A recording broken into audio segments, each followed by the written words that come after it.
He ran, and for a second I thought I'd never see him again.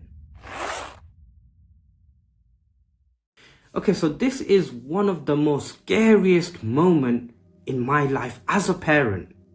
And I'm sure for a lot of people listening to this, if this has happened to you, and even if it hasn't, it probably is going to be one of the most scariest things you'll hear. So my son, he loves soft play. We took him to a soft play center. And it's not the first time he's been. We've taken him in the past many times. They knew he was autistic. They knew he was nonverbal. They had other children that went there that suffered from autism. So they were fully equipped for it. Every time we went there, we just double confirmed. Even though we knew, but we double confirmed that all of the exits were safe and secure. They said all of the fire exits, if he or any child ever opened them, the alarm would go off, alerting all of the staff. And the only exit that didn't have an alarm was the main exit, and there was a staff always present there. So the children were always safe. So we took Musa to the soft play center. He got excited like he always did. And as he went there, as always, his excitement turned into a bit of anxiety because it was a crowded area. There was a lot of people, there was a lot of noise, a lot of excitement. But then slowly he'd look around and he'd get excited himself. And then he'd run. And I'd chase behind him and we'd spend a bit of father and son time. And it's always been fun. We'd come home and we'd had a really great day, normally. And normally what would happen is before we left the house, we would recite on him. It was like a shield, a protection, a prayer, praying that my son is safe, he's always taken care of, that Allah would look after him, keep him safe, keep him with us all the time. But on this day, due to all the rush and panic, we forgot. On this day, the soft play center was really busy, packed, maybe more than normal. And to be honest, it probably was a red flag. We should have noticed and we should have probably taken him back. But how do you do that? As a parent, it's a bit difficult, especially when you have an autistic child who's excited, trying to take him away from that. So we thought it'll be okay. We thought we'll spend maybe 10-20 minutes, let him have his fill, and then we'll just go back home. My wife went off with my daughter and they were playing in another area. And me and my son, we were running around. He never left my sight. He went up and came down the slide. But every time he'd come down the slide, I'd come behind him. However, you have to understand, there were other kids there. And I had to make sure that the other children around me were also safe. That I wasn't pushing around them and I wasn't hurting them. So as Musa went down the slide, I'd sometimes have to wait until the other kids went down the slide and then I'd go behind him. And every time that happened, my heart would skip a beat because there'd be that 1 or 2 seconds that he was ahead of me and I'd have to make sure I caught up. But normally it wasn't an issue. However, this time, as he climbed up the soft play climbing frame, for a second, as I was behind him, he bolted. I clearly saw him. I ran behind him. But with all the other children running around, getting in front of me, it was hard to get to him. And as he turned the corner, he disappeared. And now you can imagine, I was panicking. I was scared. Where's my son? Where is he? Looked around everywhere. I couldn't find him. I started asking parents, have you seen my son? He's wearing a blue top. He's this high. Here's a photo of him. Other parents started to panic because they knew what I was going through. They understood. They felt it. They could see the panic in my face, in the way I was talking and acting.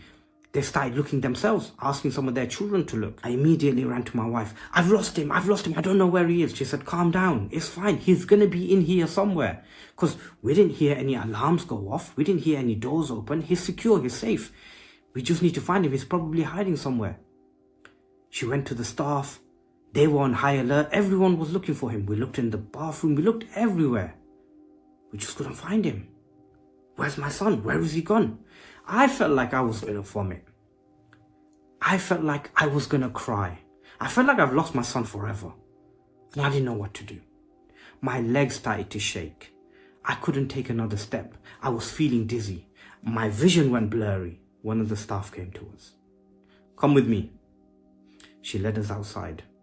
And there was Musa being carried by another staff. And he was laughing. He was excited. He was happy like nothing happened. As if I wasn't panicking. As if I was making a big deal of it. I immediately ran to him, gave him a hug. The staff asked whether I wanted some water, if I was okay. Clearly I wasn't okay, but I just wanted to get my son home. What had transpired is one of the most scariest things that ever happened. And although this story is pretty old, it happened a while ago, but that scare remains with us even till this day. And since then, we've never gone to a soft play center, and I've never let go of my son's hand. So when Musa turned that corner, he ran around, he actually went into the toilets, came back out, and somehow he managed to enter the staff-only area. He navigated through there and went through the back door, which was left open. Maybe one of the staff went out to smoke, maybe they went out on lunch, but it was left open, and he managed to open that and go into the backyard. And there he was. Now, normally this would have been okay, because the backyard is part of the soft play center. However, on this occasion, the fence was left open. He managed to exit through the fence and he went into the car park. And from there, he went into the car park of the gym next door. Some passersby noticed him. A child seemed panicked, seemed worried, seemed confused. They asked him, "Are you okay? What's your name? Are you lost?" But Musa can't talk. He doesn't know how to communicate. He doesn't even know how to say his name. And I thank this stranger that did find him, because he immediately realized that something isn't right. He phoned the police immediately. And as he did that, one of the staff ventured out into the parking lot and noticed him and thought, okay, there's a child there. And from the description, it could be that child that we're looking for. She went, asked the stranger, what's going on? The stranger said, I found this child that's lost. She said, okay, I think this is the child that we're looking for. And she brought him back. The police came, asked us a few questions, understood the situation, and took Musa's details down as well as a photo of himself. And I would say for all parents with autistic children, do let the police know about it. Send them a photo of your child as well as every detail about him. Because if your child ever gets lost for whatever reason, and I pray that never happens to you, the police will be on high alert. They'll know who they're looking for and they'll know the situation immediately. So I really recommend doing that. We took Musa home and we have never, till date, ever forgot to pray on him, recite protection du'as on him, and we have never had an incident like that ever happen again, because since then, whenever we go out, I never let go of his hand. It's difficult. It is difficult when other children are able to enjoy these public environments and your child isn't. And as a parent, you want them to. And with the best of intentions, you take them there. But for whatever reason, something like this happens and you realize you can't. And I know some people will sympathize and some people will blame. But just understand, it is hard. Because when you say to your child, or when you stop your child from enjoying certain environments, like the soft play center, as a parent, it weighs down on you. But only you know that you're doing it for their safety. And like I said, this story is old. And Musa wasn't lost for a long period of time. It was only a few minutes, but those few minutes did feel like hours to us. We had immediately found him, and looking at him, he didn't actually even look distressed. But he can't articulate his words. So how he felt, we would never know. And that is the biggest lesson of our life and the most scariest. And if anyone else has gone through something like this, let me know in the comment section below. What happened? How did you feel? And if you've taken any benefit from this video, please do subscribe. Thank you for your time.